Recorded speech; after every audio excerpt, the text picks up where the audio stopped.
Hello, my name is Matthew Reeves. I am Director of Archaeology here at James Madison's Montpelier.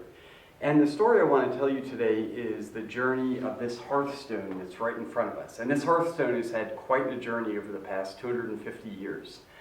This hearthstone originally was quarried in England and brought over by request by James Madison Sr. when the main house was being built. And it was more than likely put in front of the fireplace that was just about 10 to 20 feet in that direction when this drawing room was divided into two rooms. Then later on, when the drawing room was created out of two rooms from the 1765 house, this hearthstone was taken up. The mason Hugh Chisholm, who's the mason for the Madisons, created a mortar bed that was wet and set this stone in place. And this stone sat here all the way up until the 1840s. And in 1848, when this hearth was ripped out and this hearthstone was taken up, and for years we thought it was completely lost.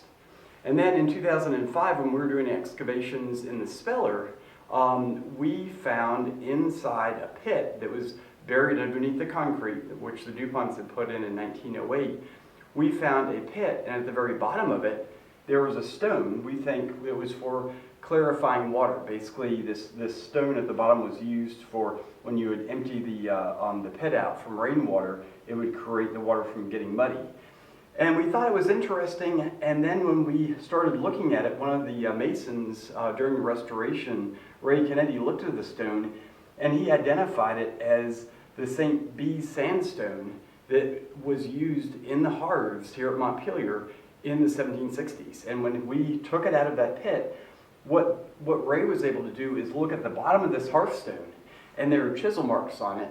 He was able to match it to the surviving mortar bed that's underneath this stone today.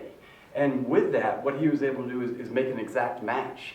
And we're able to put this stone back in its original place, where it had rested for the first 80 years of its existence. So what we've got today with the restoration combined with archaeology, this stone really epitomizes this partnership of archaeology and architecture and our desire to find the original pieces of Montpelier and put them back in place.